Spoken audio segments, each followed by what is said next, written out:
For the past couple of weeks, I've been writing a blog about my anti-bucket list, which is where I write about things that I would never want to experience. But I never talk about things that I do want to do. One thing on my bucket list is to see the Aurora Borealis and the Milky Way. Ever since I can remember, I've always looked up at the night sky, trying to see the billions of stars in our galaxy. But as I've gotten older, I've realized how difficult it is to do this. It was not until my sophomore year of high school that I realized why we can't see these stars. And that reason is light pollution. Light pollution is harming our health and the lives of animals, and is an exigent issue that is often overlooked.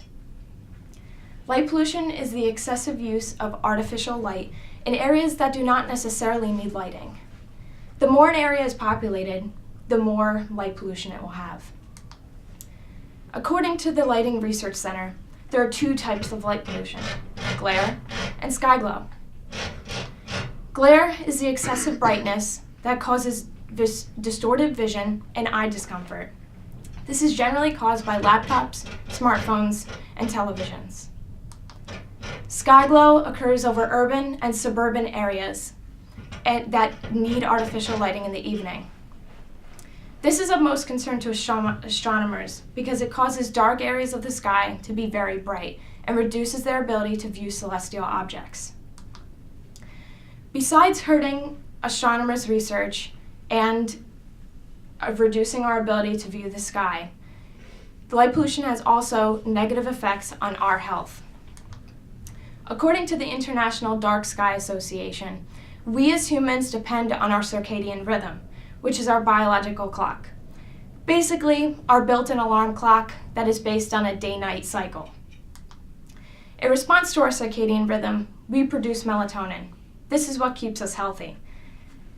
Artificial light suppresses the production of melatonin and therefore can cause health problems like sleep disorders, depression, weight gain, cardiovascular disease, and slower thinking. In addition to harming our health, light pollution is also hurting the lives of animals. Everybody loves sea turtles. But what if I told you that light pollution is harming these cute little creatures? Sea turtles lay their eggs on beaches, and when the eggs hatch, the hatchlings move away from the dark silhouette of the sand dunes toward the brighter horizon of the ocean. However, many coastal areas are becoming heavily populated, and therefore these artificial lights are causing the sea turtles to go in the wrong direction, away from the ocean and toward their deaths. Artificial light also attracts bugs, and when the bugs are on the lights for too long, they die from overheating. I know what you're thinking. That sounds like a good thing, but it's affecting bats. Bats are light averse and are highly repelled by artificial light. And since more and more bugs are dying, this is affecting bats' lives.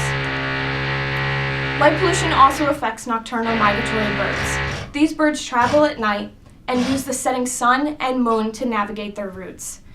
The artificial light is confusing these birds into thinking that they're their navigators, and therefore are colliding into buildings. Many of these birds die from the collisions and are injured and left for predators.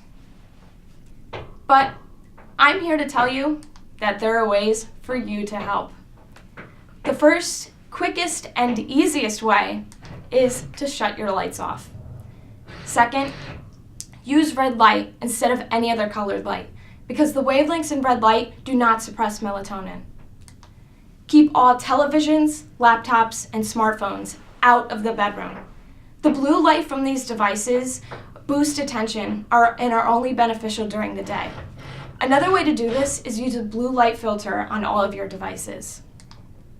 Lastly, keep all of your lights downward, not upward, and put a motion sensor on them so they're only on when necessary. So, overall, light pollution is an exigent issue. It's hurting our health and confusing animals, therefore hurting our ecosystems. When thinking about light pollution, there's often one thing we don't overlook, and that's the night sky. There are some places you can visit with little light pollution, like Capitol Reef National Park in Utah, where you can see the night sky perfectly. But places like this are decreasing. which makes me wonder if one day my own kids will be able to see the Aurora Borealis and the Milky Way and put it on their bucket list too. Thank you.